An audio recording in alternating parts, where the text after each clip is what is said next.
Well, here we are, another stop on the journey to finding hope, inspiration, and positivity in this crazy world we all live in. You are listening to Changing the Perspective podcast. If you are watching this on YouTube, please subscribe to our channel and like this video below. If you are listening on a podcast service, please like our podcast on your preferred service. No matter how you choose to hear this interview, we are grateful you are following us on this journey. Hey everyone, thank you for joining us for another interview of Changing the Perspective. Today we have Sue Donnellan with us, who is an author of a brand new book that actually will be officially released mid-February, depending on when this comes out. I just want to vocalize that.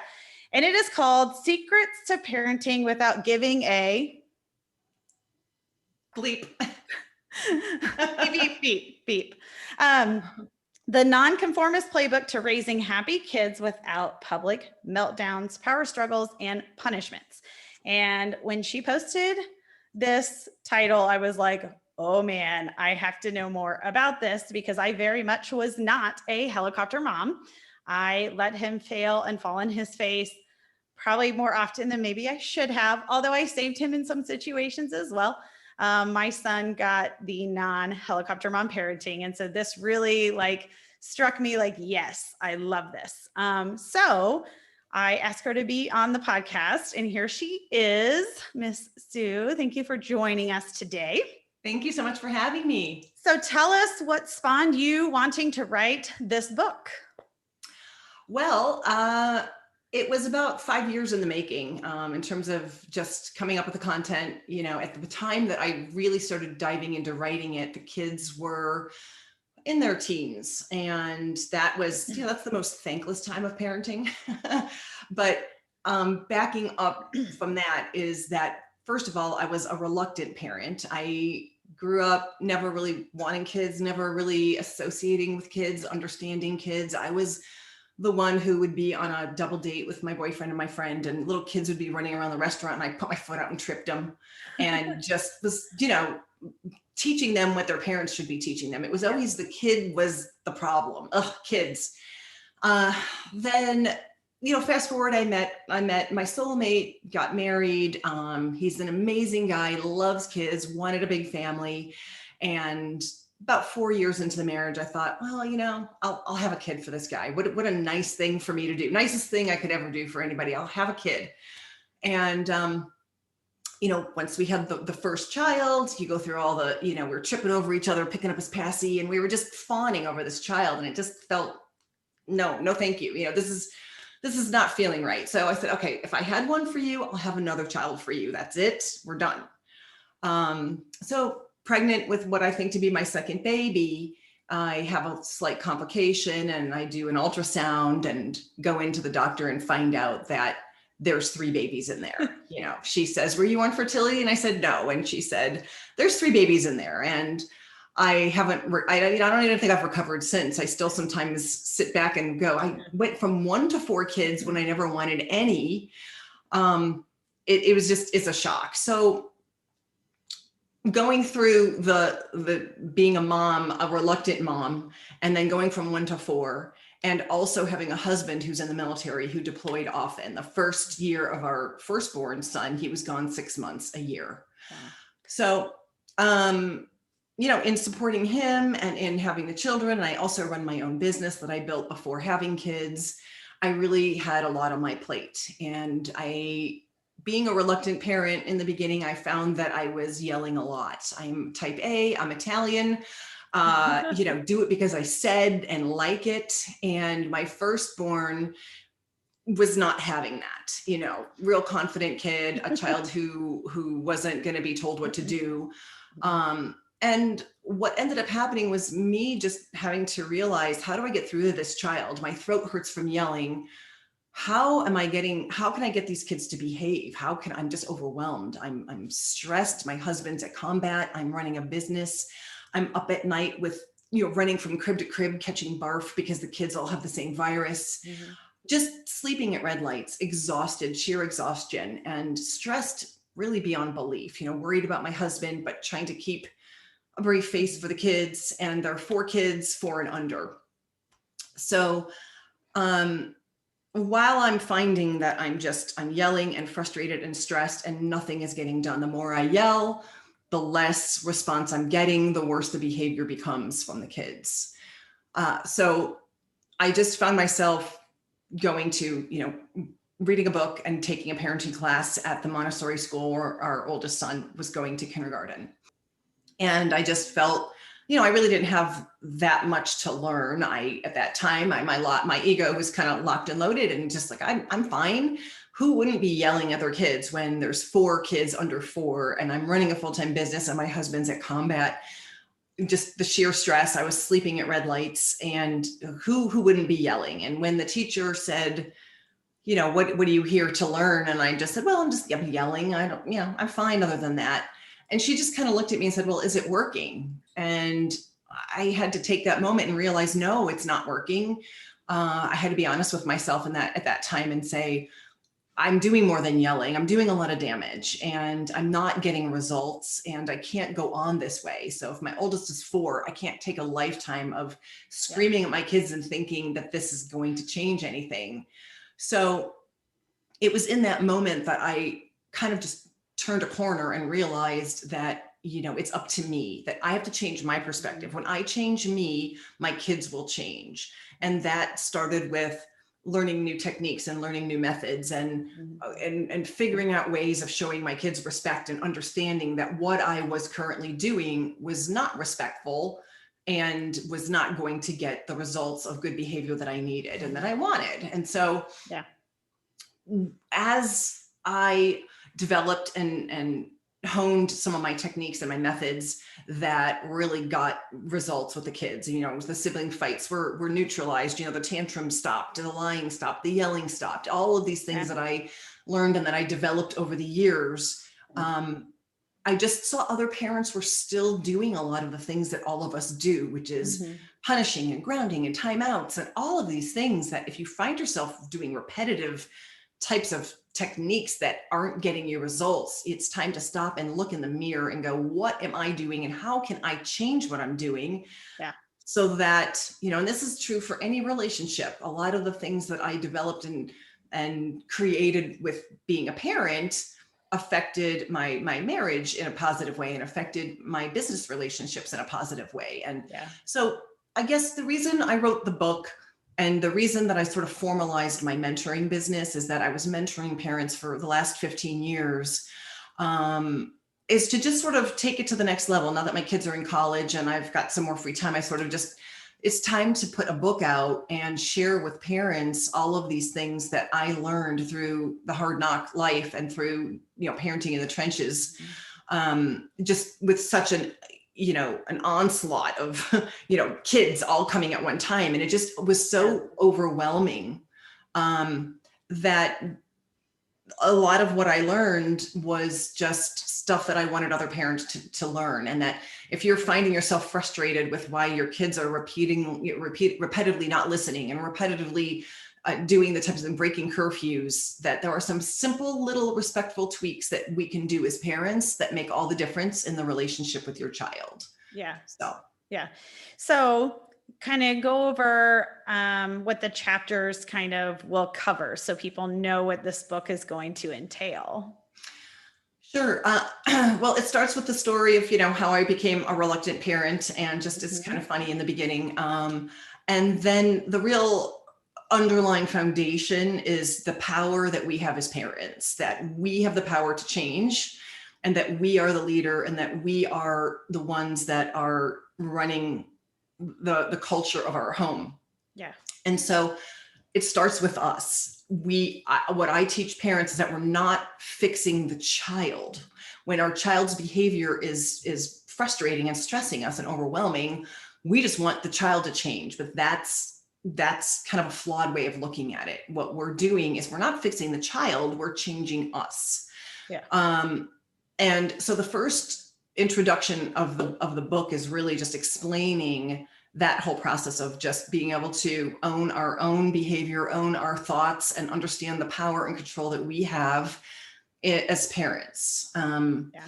So once you have that, the next part is to understand that there's a real fine line between having power and control that all of us as parents think we need to have, that we innately do have, but that we don't need to exercise in the way of punishing and controlling timeouts and restrictive behavior. So owning our own behavior and understanding that our child is an independent person, that they're their own soul, that their own entity, they're here for their own journey and their own life lessons. Yeah. And just like we wouldn't want our children, or we wouldn't want anyone else to do that to us and get in the way of our lessons and tell us what to do, we have to understand that it's a fine line between guiding our kids and letting go. And sometimes as parents, we really parent too far and too much, and we can really learn to just kind of let go of that control, which is, my first chapter, because a lot of us feel that this is how we have to parent. We feel like we're being a good parent when we're up on top of our kid, controlling and understanding where are you and when will you be back and who are you with? Those are all things that we don't necessarily need to be involved with. And as I learned to let go of control, I realized that the kids were so much more independent that I was giving them credit for. And so in the book, I talk about how, I was busy making 4 lunches and getting, what kind of juice do you want? And, all of the stuff I felt like I needed to be doing. We got to get the kids out the door on time, and we got to get your shoes and get your coat. And here's your lunch. And, I'm chasing my tail all morning. And I realized that no, they can make their own lunch. And from no kidding, from the time that they were 5 on, they made their own lunch. My job was to buy the food, to cut it up, to have the fruit, to have all the different juice, whatever it is that they wanted. They were in charge of adding things to the shopping list. If it wasn't on the list, I didn't buy it. So letting go of control meant showing my kids respect and teaching independence, even as young as 5. Yeah. And that was such a great success. The kids felt so empowered and so happy to be able to be making their own lunch, that then we bought little pop-up hampers and they started doing their own laundry. And, the stakes aren't so high when they're 5 or 6 and they're wearing mismatched clothes anyway. They felt so independent to be able to have their little pop-up hamper go downstairs. We taught them, we trained them, and then I let it go. So as a mom who's a wife, mom of 4 kids and running a full-time business, I really had no business having to hold up a shirt. Hey, whose shirt is this? Whose laundry? All the extra stress I was adding to my life that I didn't need to be adding. Yeah. And so as part of my journey in the way that I write the book, it's all one chapter builds upon the other. So after control, we're talking about now, first we talk about ego, let go of your ego, let go of control, and then guilt. Guilt is the biggest thing that parents face, that we are, mom guilt is such a big deal. And having been able to have my parenting in the rearview mirror and know that my kids are, successfully off and out of the house, I feel like I have so much to share with other parents, that I've just been through it and I see what worked, and let me help you. Let me help you have these little tactics and these little tricks that are going to help you get these kids, independent and not fighting and not talking back and those types of things. Yeah. So then after kind of just letting go of guilt and understanding that I'm only in charge of me, I'm not in charge of all these other people. You're in charge of your decisions. You're in charge of the way that you view things. And my job is to really just set the tone in the home for that. Right. My job is to create an environment with which you're able to, flourish and learn from mistakes, that type of thing.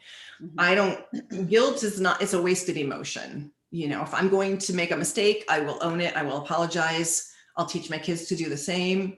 And I'll either fix it or clarify what it is I meant. And then I let go.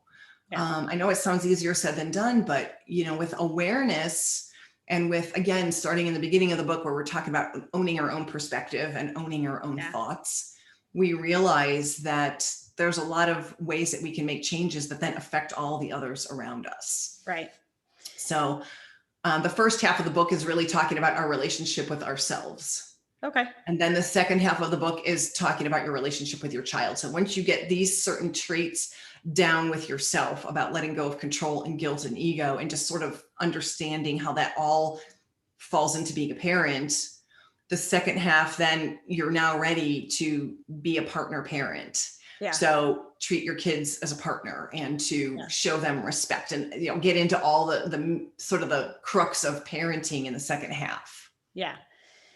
So it's interesting you talk about you can only kind of make yourself happy. So going through counseling and hearing, the counselor, even from a relationship standpoint, you think I want to make that person happy. I want to make that person happy. And you're putting all your energy into making someone happy, but you're doing things that maybe don't make them happy. So it's really just wasting a lot of your energy.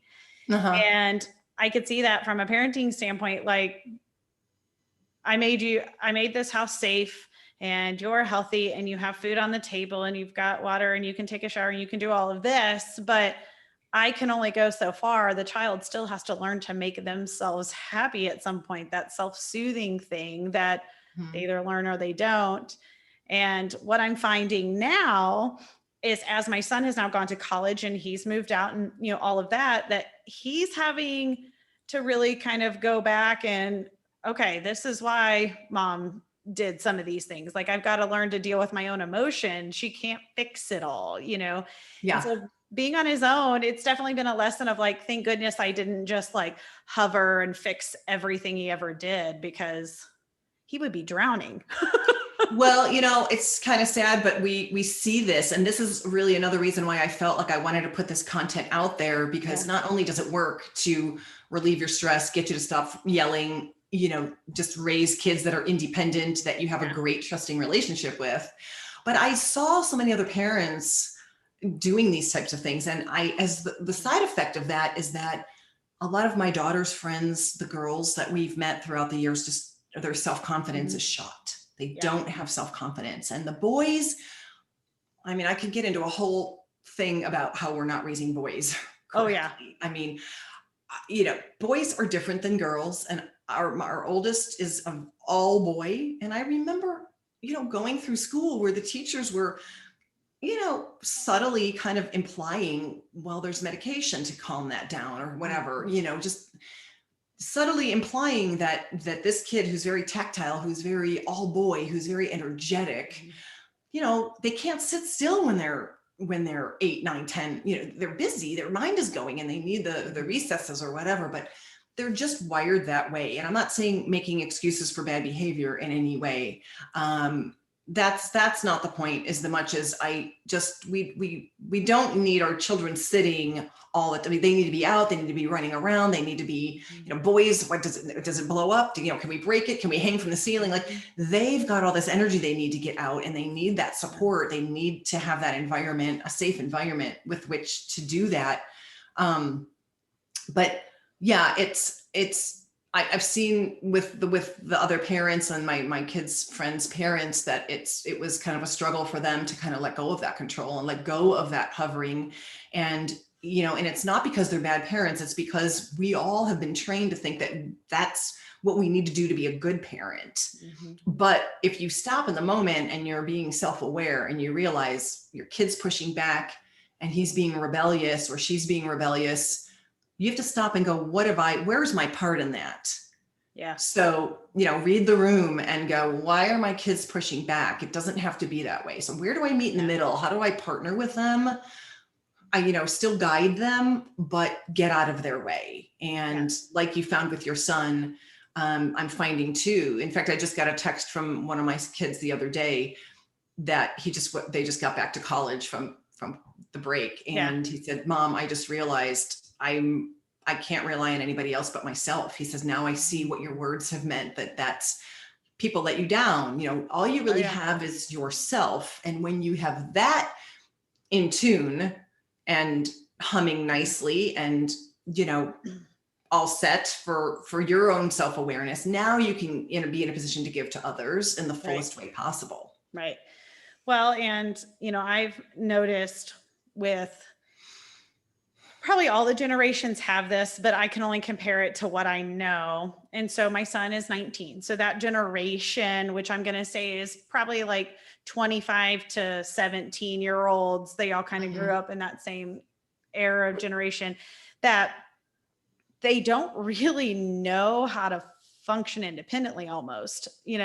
Time management isn't a thing. They didn't really be taught how to necessarily do laundry and, all those things you're talking about.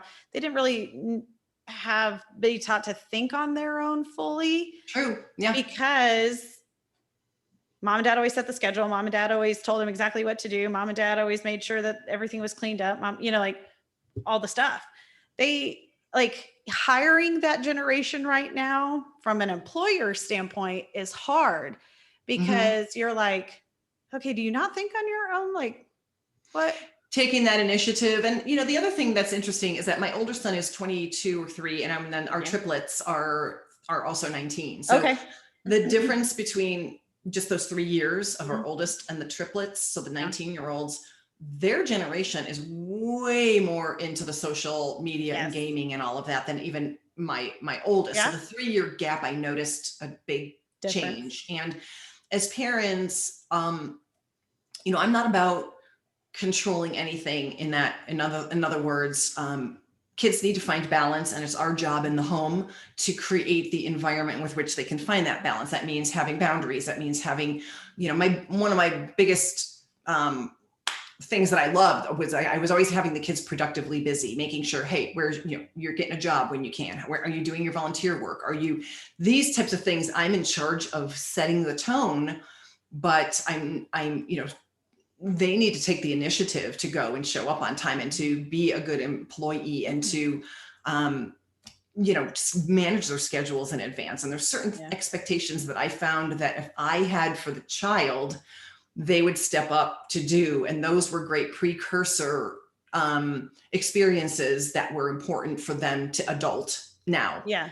So just having some of those expectations. And I talk about all of that in the book. And I talk about all about how you can get from point A to B and how you can have those expectations. And, again, with it starting with you understanding your role. And that's why I named the book, parenting, secrets to parenting without giving an F, because it's tongue in cheek. I mean, obviously we give very much of an F about what kind of parents we are, but it's that space in between of thinking we're good parents because we're controlling and knowing when to let go, knowing when to guide and knowing when to let go. And it's that nuanced parenting. And that's where the real success comes. And it's actually quite easy when you are made aware of what you can do and how you can say, how you can rephrase something. Like, for example, I have a chapter about the power of we and partnership parenting. And it's funny because I talk about how using this technique worked with my husband too. I just use the word we, I'm a salesperson. So I've got all these little tricks that kind of motivate people, and get people buy-in. And when are we going to get this done? Or what are we going to do about this? And it's not quite so you, it's not the parent. I'm the one, telling you, what do you need to do? And, well, when are we going to pick that up? Or when are we going to, and it just softens the blow of making an actual, pointed statement to the child. But I joke about how, with my husband, when are we getting vacuuming done? And, that actually worked for a while. The word we really worked, as opposed to going, well, when are you going to vacuum? It's like, when are we getting a vacuum this weekend? So it really, really works. And when you use some of these techniques with your kids, they just love that. They love being part of the team and being part of the process and being needed in a productive way without being told you're going to do this. I did notice a difference between the generations and, but they eventually learn, but I really felt that it was my job to send those kids out, packing their own lunches, doing their own laundry, and having these expectations. And the younger you have them, the easier it is. They just love doing those types of things when they're young. And I remember the kids coming home from school, like, Mom, you wouldn't believe so-and-so, they don't pack their lunch and they throw away half the stuff their mom makes. They give away their sandwich because they didn't pack it. So they don't want the roast beef sandwich. They want something else. So why am I going to burden myself as a busy mom and a busy entrepreneur making lunches that people don't want to eat?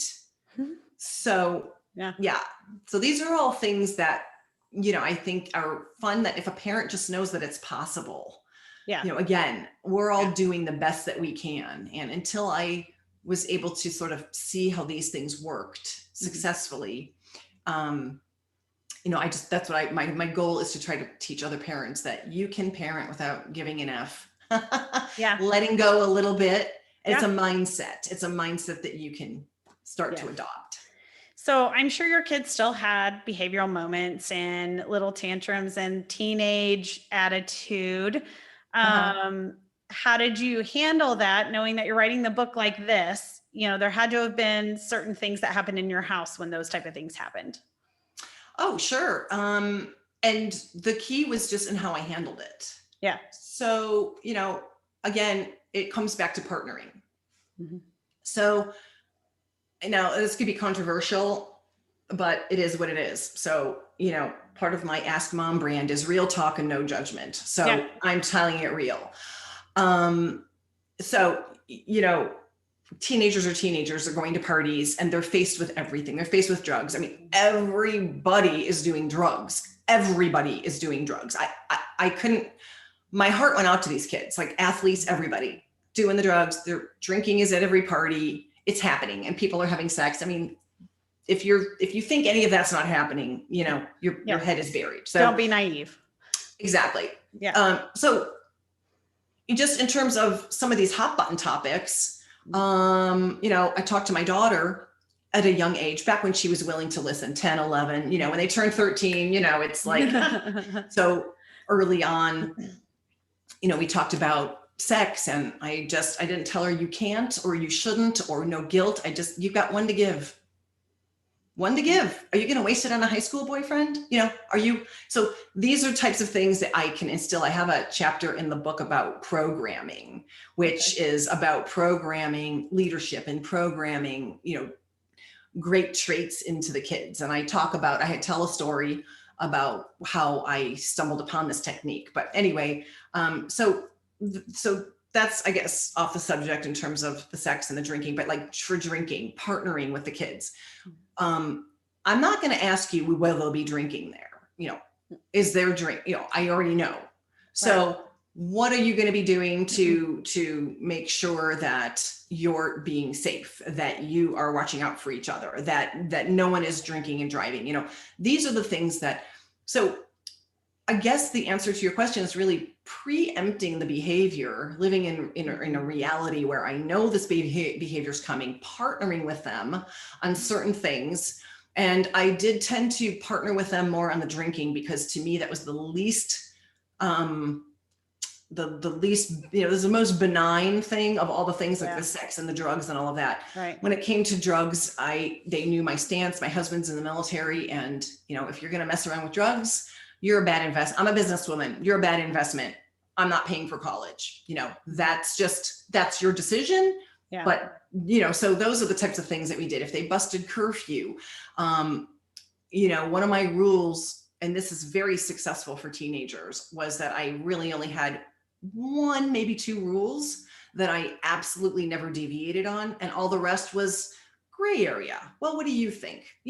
How do you feel about that? Well, okay, let's come to the meet in the middle, and how do we, let's solve this together in this partnership mentality, which did avoid a lot of bad behaviors. But when they busted curfew, the one rule I had, they got, my curfew was about 30 minutes before all of their friends, just because that was the only rule I had, So it's 30 minutes before your friends.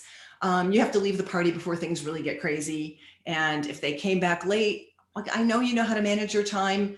You're now going back to 9 o'clock, and you're going to have to earn the 11:30 or whatever time it is. Right. And so those are the types of things that I did if I did have bad behavior. It was very, respectful negotiation, very real world, mirroring real world consequences as much as possible.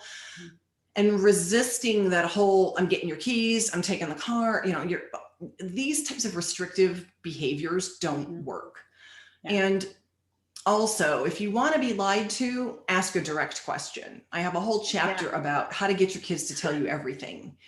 And so a lot of the behavior I did or didn't get was really as a result of me knowing how to sidestep it and not poke and not back a person into the corner to where they have to lie to me. Yeah. So where were you? Where were you and who were you with? So certain things I don't really need to know where you were, or if you were, well, who all was there, not who were you with? It's, well, who all was there? Just, open. I have certain techniques that I would use in terms of questioning to get, answers, which again, I do talk about in the book, but, so, yes, I did. I had a time where my daughter, got talked into, her friend had her, driver's license permit, and we were out eating, and her friend talked her into taking my husband's car, or his truck, and driving it around. And it was dusk and they didn't know how to figure out the lights. So they got pulled over. Okay. Yeah. So, of course, my kids are kids, and they're going to live life, and this stuff happens. And, I remember my husband and I were across town eating dinner, and I got a call from the little town that we live in, police department, your daughter's here. Her friend took your car. And I just said, we're in the middle of dinner and we'll get her when we can. And we just made her sit and think. And I didn't really have to say much when we picked her up. We made her wait about an hour and a half in the police station. When we picked her up, it was just simply, you've lost her trust. And when you give your kids trust by not restricting them and by partnering with them and having boundaries that you adhere to, but yet are willing to kind of give them some freedom around, then the loss of trust is everything. And just, again, in the programming, reminding them, you have very few rules according, to what your friends have. We trust you. We give you a lot of trust. And when you break it, it gets lost and it needs to be built back up. So her curfew got busted back. And, curfew was really the one rule that we played with. Other than that, I really didn't have to, with the techniques that we used, we really didn't have a whole lot of bad experiences. We had some funny ones, but for the most part, it's really just preempting behavior and expecting it, and then knowing how to kind of cushion the response. So I want to go back to the very beginning. You said you used to trip kids in the restaurant. Yeah. So once I got to a point where my son was the quiet one in the restaurant, but he also knew, like, you make a scene and tonight is not going to be fun for you. Like, you're going to sit in your room and you're going to read a book and it's going to be boring and you don't get to talk to your friends because you created a scene. So when he finally got to that age, all of a sudden it was like one of those where you're looking around like, if you don't discipline your kids, I'm going to. Yeah. Like, that's where I was at. So why I'm bringing that up is you talk about, parenting kind of a little more loosely, letting go of a little control. But there is a big difference in not parenting at all and parenting loosely. And so, I guess I want you to reassure, this is not about not being a parent. This is not about that. Yeah. Well, real quick. So when I was younger, I was the one that tripped the kid because the kid was misbehaving. The kid was the pain in the butt. Okay. Become a parent, own my own stuff, change my perspective, understand where I'm responsible. Fast forward, I now realize it's the parents that needed to be tripped. Kids, it's the parent. And, I would look from a distance and like, oh my God, parenting is just, it's horrible. These kids are crazy.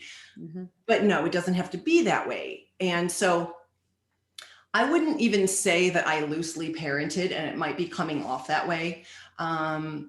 What the difference between the parenting where we're restrictive and the parenting with respect is really just in mirroring society rules, like allowing consequences to form. And so I would say the number one difference between a restrictive parent and a loosely parenting parent that I was not is expectations. So the parents that I knew that had no curfew and didn't have, and were loose parents, had no expectations, they had no boundaries, and they didn't enforce anything. Right. They were for sale. That's another chapter that I have in the book. And that was such a big thing for me because in high school, especially, these parents were just, indulging these kids with new cars and whatever they wanted. They didn't have jobs. My kids were very few of their friends had jobs. Yeah. And my expectation was that at 16, you have a job and you are going to be doing, when you get to high school or wherever, you're going to be doing a sport. I wasn't really strict about grades because that's on you. I already went to school. Yeah. So when loosely parenting could be, that could be considered, well, I need to ride my kid about grades. Well, from my experience, riding kids with me, it didn't work. And with our son, it didn't work. Yeah. But when we let go, we weren't like, well, how's that test? And when are you going to go in early for extra help? When you let go of all of those reminders and all of that hovering, they then take their own ownership and realize, oh, I need to do this because I want to go to college. Now, in the background, we're going to colleges and we're visiting colleges and we're talking about college and we're setting the stage and the expectation for college. If college isn't for them, that's certainly fine. That's up to them. Right. But it's not up to me to get good grades. It's not up to me that you get straight A's. And so it's a combination of having expectations and not using restrictive measures to get those expectations. It's having that expectation, being a role model yourself, and starting from an early age of building trust. So I'm not sure if that answers your question. I feel like, the kids that you see in restaurants like that, most likely there's a lack of respect at home at all because they're not even respecting the outside public. So they're probably not respecting what's happening at home either.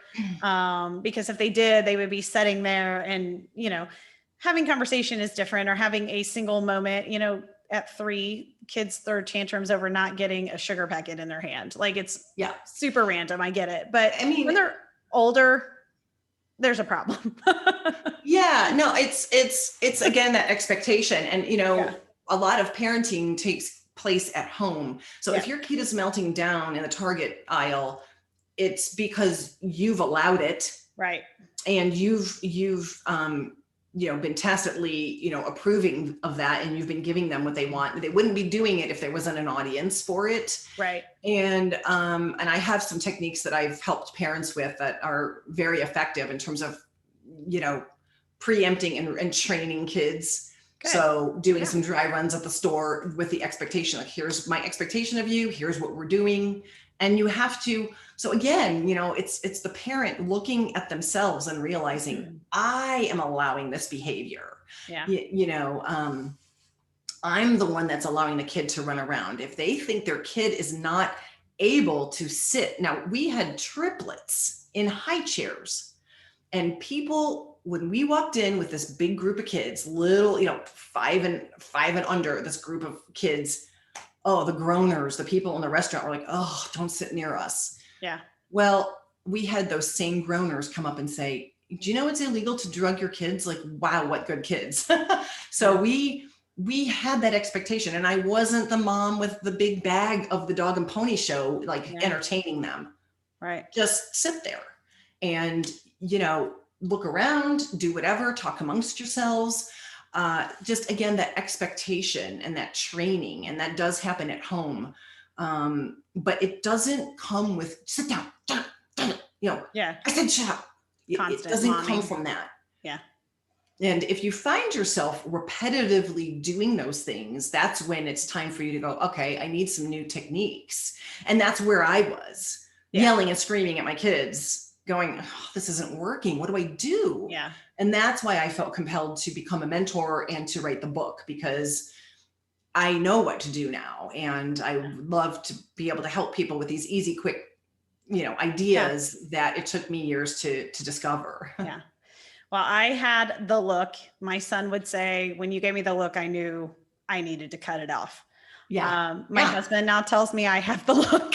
So apparently I have a look.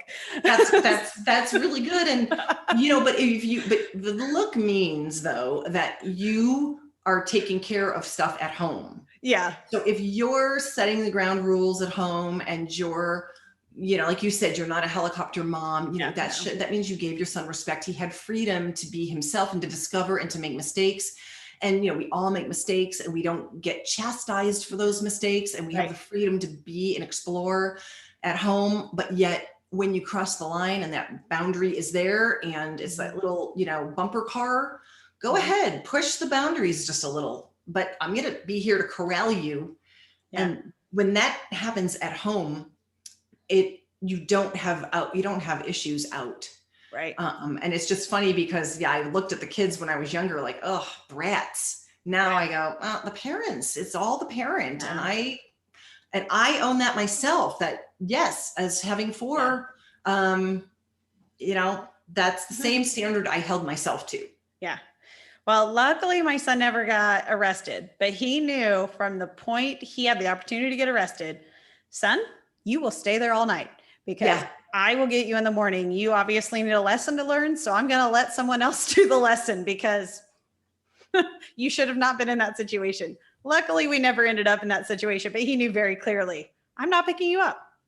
Well, the other thing too is like in the case of my daughter, she was 15. Yeah. So I would much prefer a 15-year-old to get pulled over by the police because they did something stupid.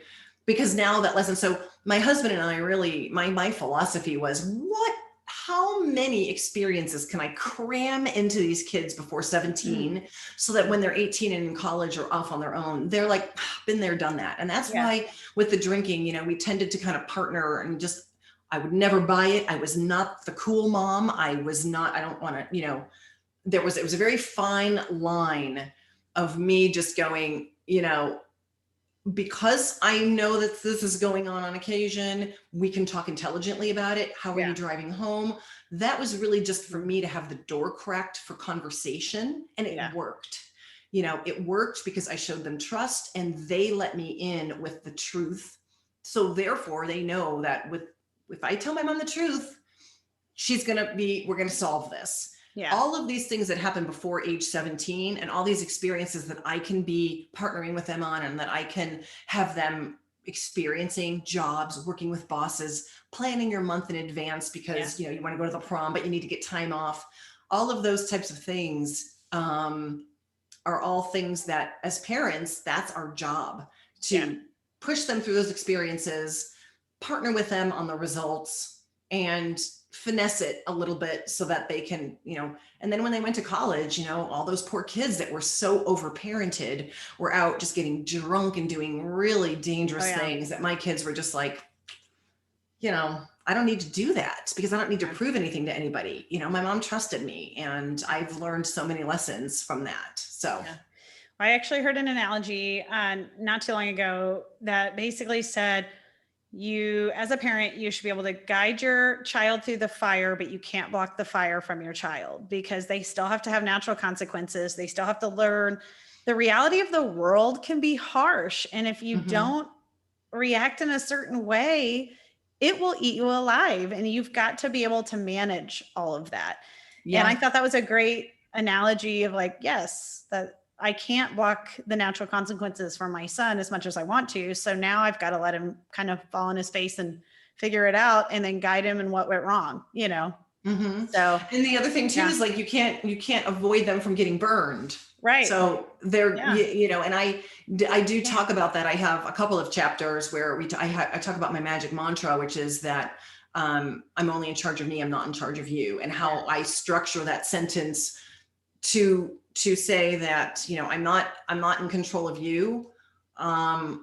You're in control of yourself. And here's how, I'm sorry that you got kicked off the team because you had bad grades. Right. Like, I don't need to tell you, get that A.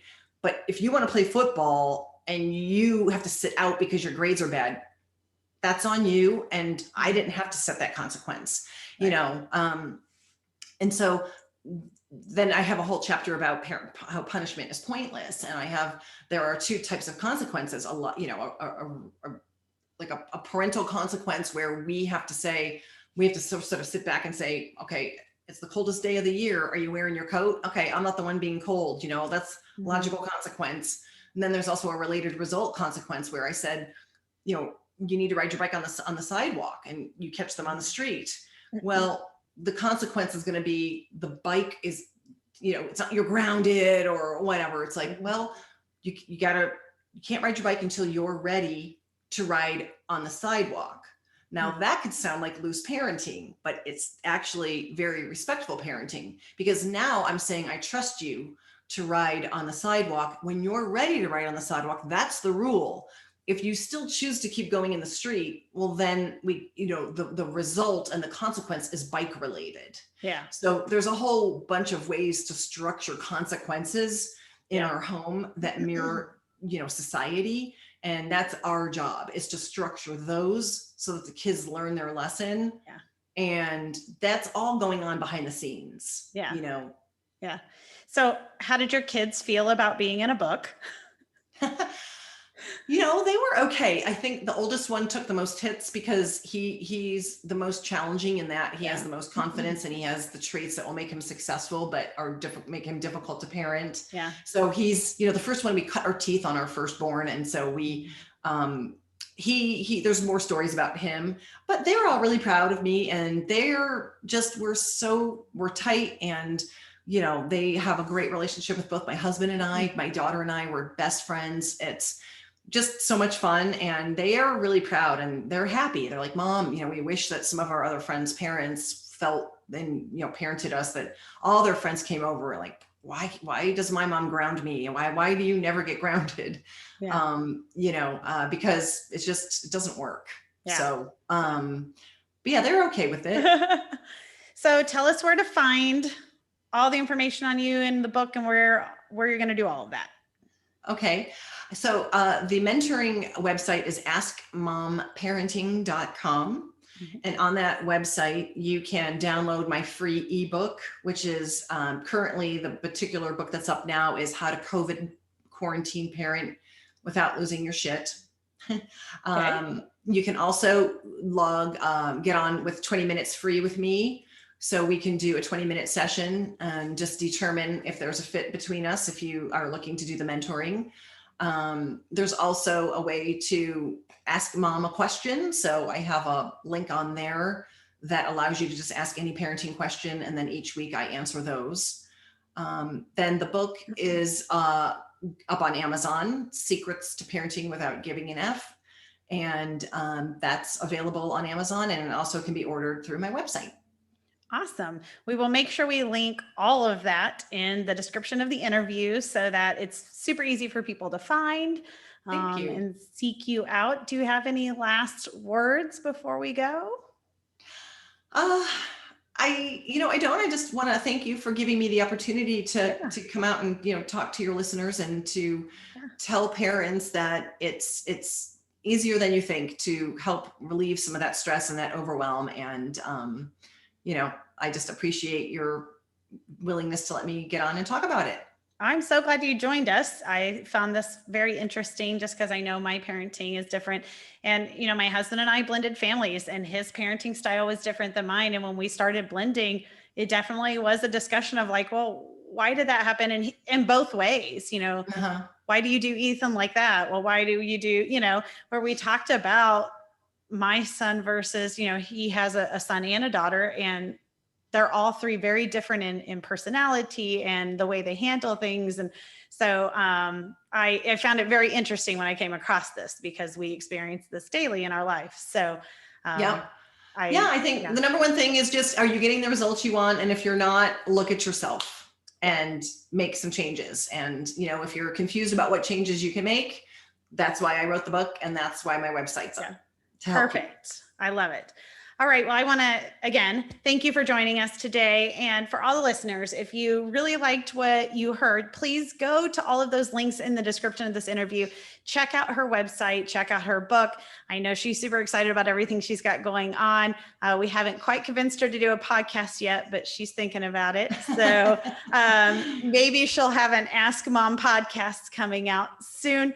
But just really follow everything that she's doing. Also, make sure you subscribe to our YouTube channel or your podcast service of choice, and like this interview so that we know you paid attention. And we would just love for you to continue following us on this journey. Everybody have a great week. Bye.